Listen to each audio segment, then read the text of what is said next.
Ahora que hemos introducido algunas de las características importantes de la profecía, enfoquémonos en los tipos de cumplimientos proféticos que vemos en las Escrituras. El cumplimiento profético es un tema muy complicado, pero para los propósitos de esta lección podemos hablar de tres tipos de cumplimientos proféticos. Primero, las profecías pueden ser cumplidas de manera directa. Cuando la mayoría de las personas piensan acerca del cumplimiento de una profecía, lo primero que viene a la mente es un cumplimiento directo. Las profecías pueden ser cumplidas directamente cuando los eventos que ellas predicen suceden como se indicó.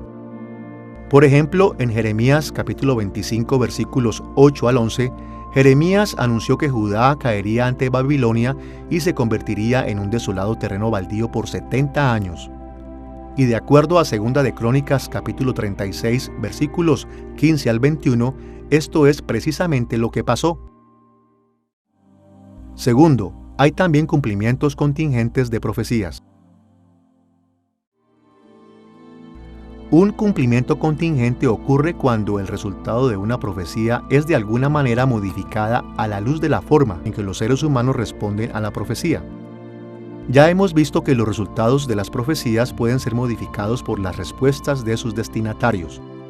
Cuando esto sucede, podemos decir que los resultados fueron contingentes a las respuestas de la gente. Esto es lo que tenemos en mente cuando hablamos de cumplimiento contingente de una profecía.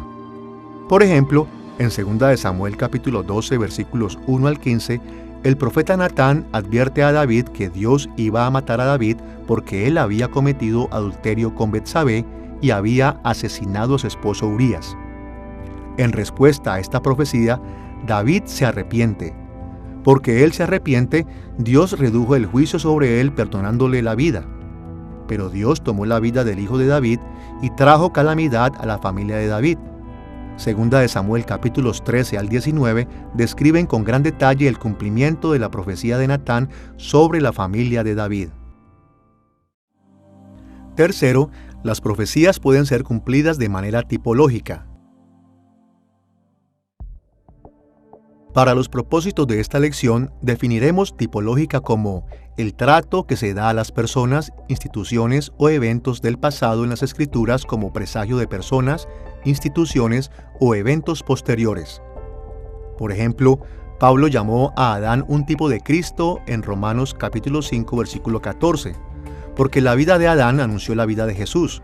Pero mientras Adán pecó en el jardín trayendo pecado y muerte a la humanidad, Jesús obedeció trayendo vida y justificación a los creyentes en él. Por lo tanto, el cumplimiento tipológico de la profecía es una de las cosas que la profecía establece directamente, son presagios de eventos futuros. Por ejemplo, en Mateo capítulo 2 versículo 15, Mateo dijo que cuando la familia de Jesús dejó Egipto, se cumplía la profecía de Oseas capítulo 11 versículo 1, donde dice: «De Egipto llamé a mi hijo». Este versículo en Oseas no predice la venida del Mesías. De hecho, la profecía estaba mirando hacia atrás en la historia al decir que Dios habría de redimir a Israel de Egipto durante el Éxodo. Pero tipológicamente hablando, este pasaje fue cumplido en los días de Jesús porque el Éxodo fue un patrón que anunció la vida del gran Mesías de Israel. Los autores del Nuevo Testamento entendieron que algunas profecías del Antiguo Testamento habían sido cumplidas aún antes de que ellos escribieran sus libros del Nuevo Testamento. Pero ellos todavía se sentían libres de apuntar a mayores cumplimientos tipológicos en sus días. Habiendo comparado Apocalipsis con el género profético, estamos listos para dirigirnos a la subcategoría de la profecía llamada literatura apocalíptica. Exploraremos la naturaleza de la literatura apocalíptica, primero observando sus características y segundo resumiendo su desarrollo histórico. Comencemos con las características de la literatura bíblica apocalíptica. La literatura apocalíptica es compleja y puede ser resumida de varias maneras. En esta lección definiremos literatura apocalíptica como Literatura altamente simbólica que reporta las revelaciones divinas, usualmente recibidas a través de revelaciones privadas acerca de las interacciones entre las realidades naturales, preternaturales y sobrenaturales y su impacto en el pasado, presente y futuro. Esta definición es bastante detallada, por lo que nos debemos tomar el tiempo para explicarla. Primero, consideremos el hecho de que la literatura apocalíptica bíblica es altamente simbólica. Hablando en forma general, un símbolo es un signo u otra representación que apunta a algo más allá de sí mismo. Por ejemplo, las palabras son símbolos que representan cosas como ideas, objetos, acciones, atributos, etc. Las banderas nacionales son símbolos de países, y la cruz es un símbolo altamente reconocido por la religión cristiana. Solo como un ejemplo, escuchemos cómo Jesús explica dos símbolos en Apocalipsis capítulo 1, versículo 20. El misterio de las 7 estrellas que has visto en mi diestra y de los 7 candeleros de oro. Las 7 estrellas son los ángeles de las 7 iglesias, y los 7 candeleros que has visto son las 7 iglesias. En el contexto de este versículo, Juan ha recibido una visión de Cristo en la cual el Señor sostiene las estrellas en su mano derecha y camina entre los candeleros. Pero las estrellas y los candeleros son simbólicos. Ellos representan los ángeles y las iglesias.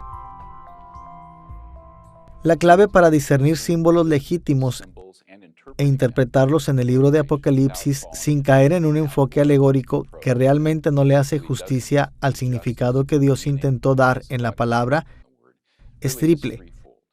Primero, necesitamos reconocer que parte de la simbología de Apocalipsis había sido dada en las escrituras del Antiguo Testamento, especialmente en las visiones de Daniel, Ezequiel y Zacarías.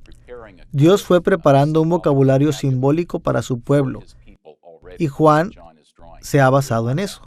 En segundo lugar, necesitamos poner atención a otras partes de las Escrituras que hablan de manera sencilla. Interpretamos las visiones y los símbolos en el libro de Apocalipsis a la luz de las narrativas históricas, como por ejemplo los evangelios o las secciones doctrinales que encontramos en las epístolas.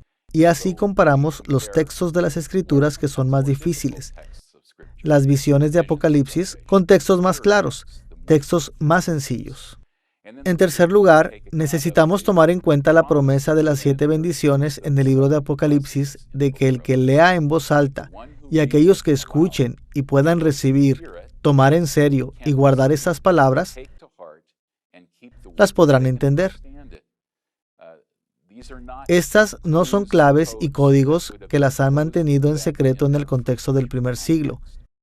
Debemos tomar seriamente el hecho de que en realidad fueron dadas a nuestros hermanos del primer siglo y no solo para nosotros en el siglo XXI.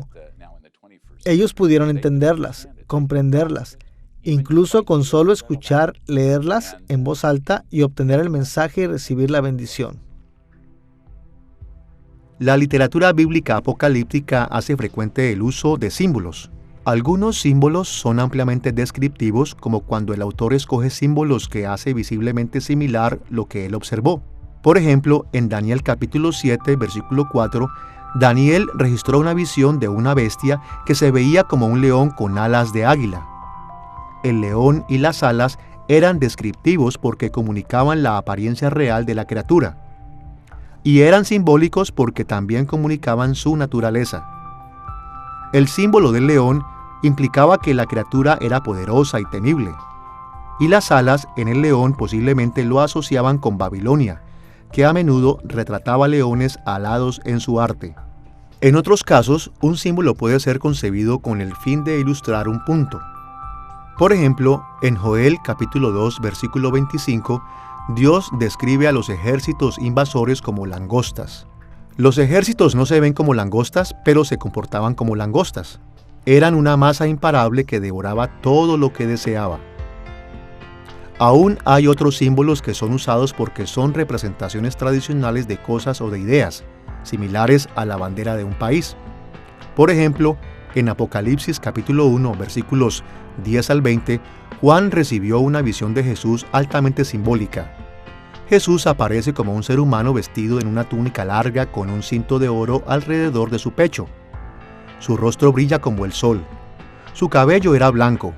Sus ojos ardían como fuego. Sus pies semejantes al bronce brillante. Su voz como un torrente de agua. Tenía una espada de 2 filos que salía de su boca. Tenía en su mano 7 estrellas y se puso en medio de 7 candeleros. Estos detalles evocan símbolos e imágenes del Antiguo Testamento y por lo tanto implicaban algo acerca de Jesús. Por ejemplo, sus ropas y cabello blanco y su rostro brillante les recuerda la descripción de Dios en Daniel capítulo 7, versículo 9. Los candeleros les recuerda el tabernáculo y el mobiliario del templo, indicando que Jesús todavía estaba presente con su pueblo, tal como Dios estaba presente en sus casas especiales de adoración en el Antiguo Testamento.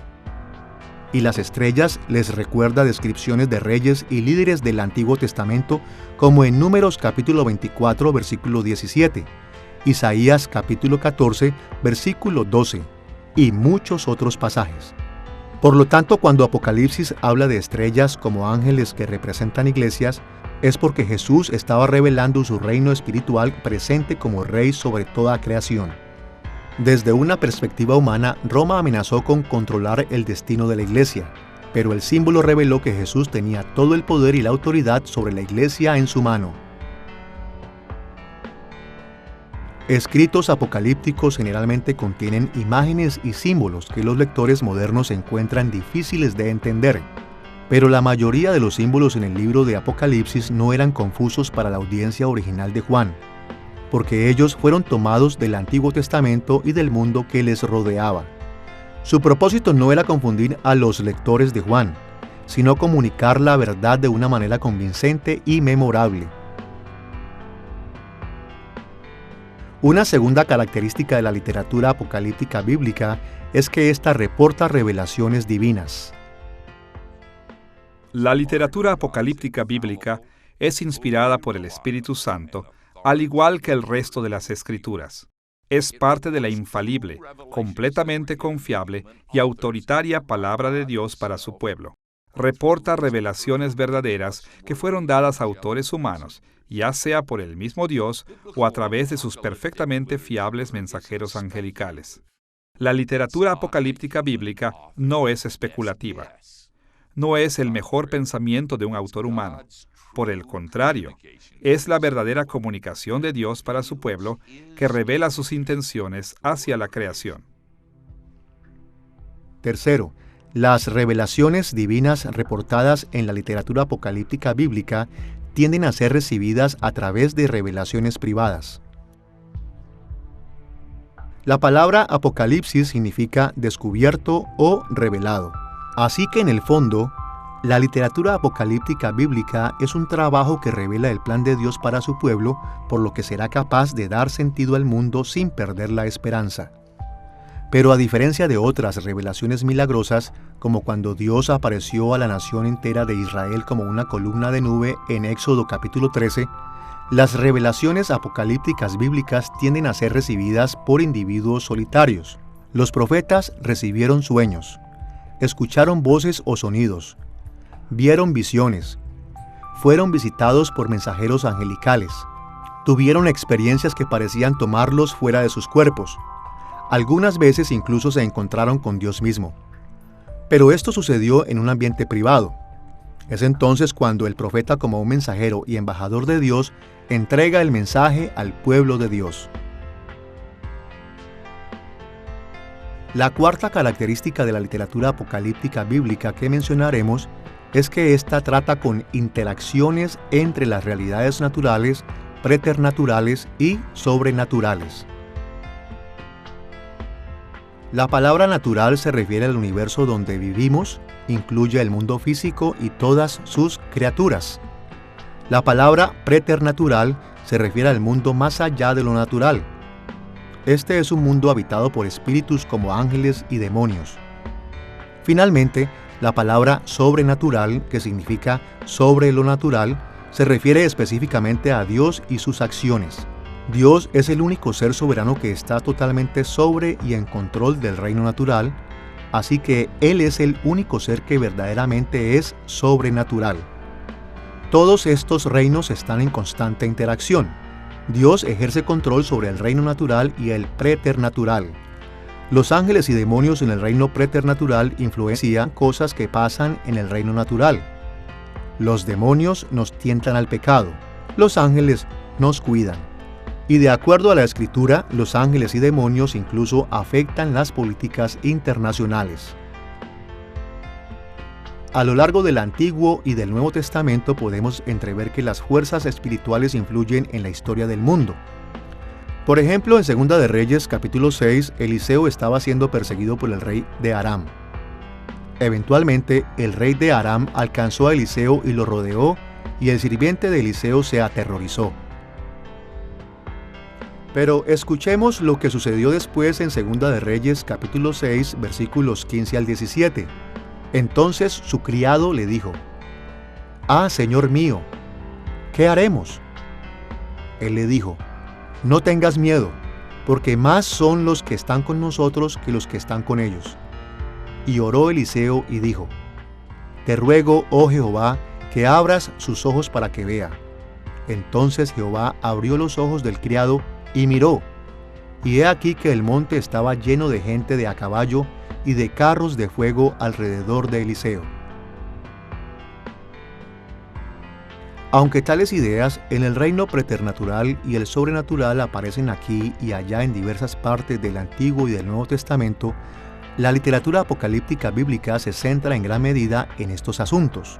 Por ejemplo, porciones de Joel, Ezequiel, Daniel y Zacarías concentran su atención en las interacciones entre los reinos natural, preternatural y sobrenatural. Y casi de la misma manera, el libro de Apocalipsis llama la atención una y otra vez a los reinos invisibles de Dios y de los poderes espirituales y autoritarios que Dios emplea para sus propósitos. Los ángeles y los demonios tienen gran efecto sobre las cosas que suceden, porque el mundo en el que vivimos es controlado por Dios y está yendo a algún lugar de acuerdo a su plan. Y si vamos a estar involucrados, tenemos que creer que esas criaturas realmente existen. Uno de los aspectos más fascinantes es que cuando pensamos en la actividad de los ángeles o demonios, pensamos en términos de nuestra vida personal e individual. Lo vemos en la Biblia. No hay duda de eso. Pero tenemos que recordar que en la Biblia, los poderes demoníacos, sobre todo, y en ocasiones los poderes angelicales, se les ha asignado dominios o gobiernos sobre naciones, que representan en la corte de Dios. Como en el Salmo 82, donde dice que Jehová preside sobre su gran asamblea, y los dioses, pequeños dioses, están con él. Estos son los demonios y ángeles y criaturas preternaturales que están en control de varias naciones. Así, en muchos aspectos, no nos damos cuenta. El escenario político del mundo es controlado no por cuánta gente vota por esta persona o por otra, o cómo un monarca recibe el derecho al trono de sus ancestros y esas cosas. No es así. En realidad, detrás de estas escenas invisibles, están estas criaturas demoníacas y angelicales que tienen realmente el control de los grandes movimientos de las entidades políticas en el mundo. Finalmente, una quinta característica de la literatura apocalíptica bíblica es la que describe el impacto de los reinos naturales, preternaturales y sobrenaturales en el pasado, presente y futuro. La literatura apocalíptica se enfoca en todos los aspectos de la historia. Esto explica las maneras en que los reinos natural, preternatural y sobrenatural han impactado nuestro mundo en el pasado, cómo ellos continúan afectándonos en el presente y cómo influenciarán nuestro futuro. Y aún más que esto, como el resto de la Biblia, la literatura apocalíptica bíblica observa toda la historia como una gran historia. La historia de la creación, la caída en el pecado y la subsecuente redención a través de Cristo. La literatura apocalíptica tiende a describir el presente en términos de su sufrimiento y dificultades y se enfoca en el futuro como el tiempo cuando todas nuestras esperanzas serán cumplidas. Algunas veces el cristianismo moderno tiene dificultad con el libro de Apocalipsis porque normalmente no pensamos en las influencias espirituales que están detrás de nuestras experiencias en la vida. Como la gente que está influenciada por la ciencia moderna, tendemos a buscar explicaciones naturales a las cosas que pasan en nuestras vidas. Nos enfocamos en cosas que podemos ver, oír, oler, probar o tocar. Pero las Escrituras hacen claro que nuestros sentidos pueden percibir solo parte de lo que sucede tanto alrededor como en nosotros mismos. Para entender lo que el libro de Apocalipsis nos ofrece hoy, tenemos que dejar a un lado estos prejuicios naturales y seguir la enseñanza de la Escritura. ¿Qué sucede dentro de nosotros y alrededor de nosotros que está profundamente influenciado por poderes espirituales y por Dios mismo? Lo que puede parecernos hechos naturales, crisis personales, problemas en la iglesia y aún luchas políticas no son sucesos naturales. Son resultado de implicaciones complejas que incluyen a Dios y a realidades espirituales. Cuando aceptamos la perspectiva de la Biblia sobre estos asuntos, Apocalipsis puede hablarnos poderosamente, justo como lo hizo a la audiencia de Juan en el primer siglo. Ninguno de nosotros puede ver las realidades espirituales que están detrás de nuestras experiencias. Pero el libro de Apocalipsis levanta el telón de estas realidades espirituales y nos permite ver el plan cósmico de Dios trayendo salvación a la historia a través de Jesucristo. Él ahora está presente con su iglesia por medio de su Espíritu y regresará para reclamar la victoria final sobre todos sus enemigos. El tema del libro de Apocalipsis es la victoria de Jesús. Eso significa, en última instancia, que debemos estar alentados. No significa que no vamos a enfrentar dificultades. Y el libro de Apocalipsis es un poderoso recordatorio de cómo Dios permite juicios, pruebas y caos. La gran ramera de Babilonia, etc. Todas estas cosas vienen a nuestras vidas, pero finalmente la nueva Jerusalén descenderá del cielo y Jesús establecerá su reino. Dios será nuestro Dios. Seremos su pueblo eternamente y para siempre. No puede haber nada más alentador que esto. El libro de Apocalipsis nos asegura que al final Dios triunfará sobre todos sus enemigos. Un triunfo completo. Nosotros debemos responder con gozo y anticipación, primero que nada esperando esto, con determinación y compromiso frente a la oposición, a las tentaciones, sabiendo que al final superaremos toda oposición que ahora enfrentamos, así como los sufrimientos que actualmente enfrentamos. La gran lección del libro de Apocalipsis es que Dios conquistará a todos sus y nuestros enemigos. Ese es un alentador mensaje para la iglesia. Es algo que es extremadamente importante para la iglesia. Ciertamente en el sufrimiento que atraviesa en esta época, Él es. Es un mensaje de gran aliento, que Dios traerá todo a una satisfactoria conclusión desde su perspectiva, y la iglesia vencerá al final de los tiempos. Ahora que hemos examinado las características de la literatura apocalíptica bíblica, pongamos atención a su desarrollo histórico. Muchos académicos críticos han pensado que la literatura apocalíptica bíblica llegó de las influencias babilónicas y persas al final de la historia de Israel, después del exilio de Israel en Babilonia en el siglo VI a.C. Pero descubrimientos recientes han mostrado que las principales características del género apocalíptico comenzaron a desarrollarse a principios de la revelación bíblica, mientras Israel interactuaba con las culturas que les rodeaban como los cananeos y otras gentes semitas del oeste. Muchos elementos que se convirtieron importantes en la literatura apocalíptica bíblica también aparecen en los primeros libros del Antiguo Testamento. Por ejemplo, en Éxodo capítulo 15 hay una canción altamente simbólica que celebra el hecho de que Dios ahogó al ejército egipcio en el Mar Rojo. Habla de Dios destruyendo a los egipcios con su mano derecha, quemándolos como paja, apilando las aguas como un soplo de su nariz y haciendo que sean tragados por la tierra. Sigue diciendo que las naciones se encogerán de miedo de Dios y así Israel será establecido en la tierra prometida y Dios morará con ellos como su Rey eterno. Otro ejemplo de los libros de Moisés es la profecía de Balaam en Números capítulo 24, versículo 17, donde se describe el surgimiento del reinado de Israel con la imagen de una estrella. Este estilo de literatura se desarrolló más progresivamente a través de la historia de Israel. Job capítulo 26 versículo 12 y Salmo capítulo 89 versículo 10 hablan de Dios matando a la serpiente Rahab en una batalla cósmica. Y en Job capítulo 41, Dios proclamó su poder sobre Leviatán, el monstruo del mar.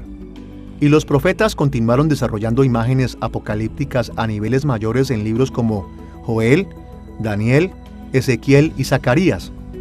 Por ejemplo, Daniel capítulo 7 registra el sueño de Daniel en el que una serie de bestias monstruosas se levantaban del mar, terminando cuando Dios juzga y destruye a la última y más terrible de ellas.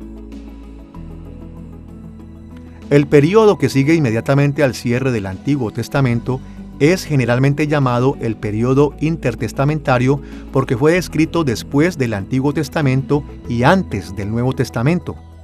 Durante este tiempo, la literatura apocalíptica se desarrolló completamente en un género distinto y muchos escritos apocalípticos no inspirados y extrabíblicos fueron producidos. Estos incluyen la Asunción de Moisés, Enoc, partes del libro Segunda de Esdras, el Apocalipsis de Baruch y los rollos de la guerra encontrados en Qumran. A pesar de que estos escritos no son parte de la Biblia, los mencionamos porque ellos nos ayudan a trazar el desarrollo del género apocalíptico. Estos escritos estaban fuertemente orientados hacia las luchas cósmicas detrás de las experiencias terrenales de sus audiencias. Se basaron en gran medida de imágenes de los profetas del Antiguo Testamento y desarrollaron aplicaciones de estas imágenes mucho más elaboradas mezclándolas entre ellas.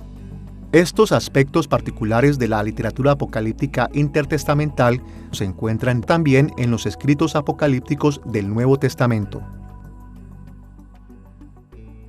A pesar de que los escritos apocalípticos intertestamentarios tienen ciertas similitudes con los escritos apocalípticos bíblicos, también tienen características que los distinguen de las escrituras en maneras importantes. Por ejemplo, muchos son seudónimos, que significa que fueron escritos bajo un nombre falso para animar a las personas a leer y aceptar el escrito como un auténtico producto del falsamente llamado autor. Pero esta práctica era deshonesta, y Pablo la condena en 2 de Tesalonicenses capítulo 2, versículo 2. Algunos escritos apocalípticos extrabíblicos también hablaron acerca de eventos pasados como si no hubieran pasado aún, tratando de dar la apariencia de que el escritor predijo con exactitud toda la historia de Israel. Esto, por supuesto, es otra forma de no ser honestos, y la literatura apocalíptica bíblica nunca emplea esta táctica. En el Nuevo Testamento, el género de la literatura apocalíptica continúa en desarrollo. Ahora tenemos que recordar que el material apocalíptico del Nuevo Testamento es muy diferente a la literatura intertestamentaria.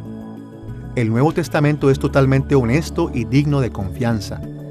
Al mismo tiempo, la literatura apocalíptica del Nuevo Testamento usa un estilo que es muy similar a los escritos apocalípticos intertestamentarios.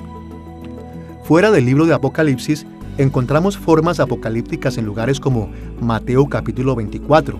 En ese capítulo, Jesús señaló visiones apocalípticas en Daniel e Isaías con el fin de explicar futuros eventos como la destrucción del templo en Jerusalén e incluso el fin del mundo.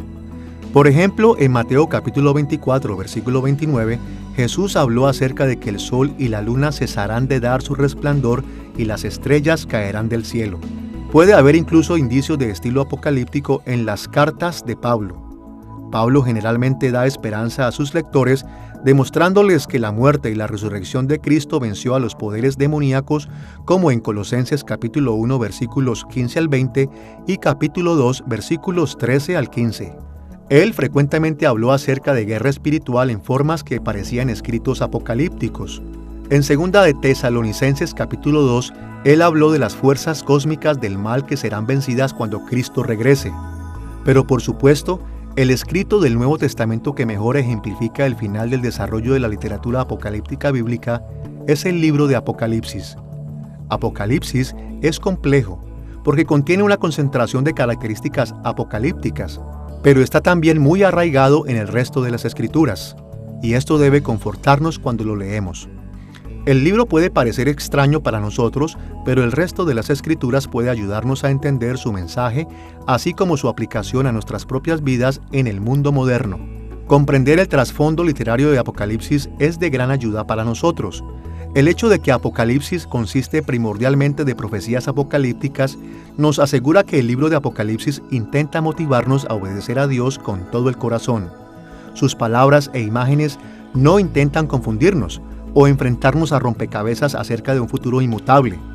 Por el contrario, Apocalipsis pretende ser una guía comprensible y estimulante para una vida de servicio a Dios.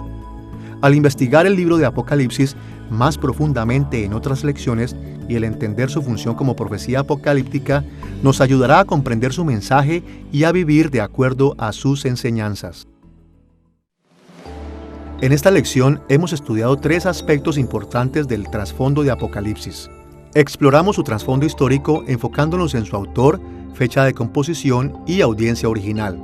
Consideramos su trasfondo teológico en términos de la escatología del Nuevo Testamento, el concepto del pacto y el rol de los profetas.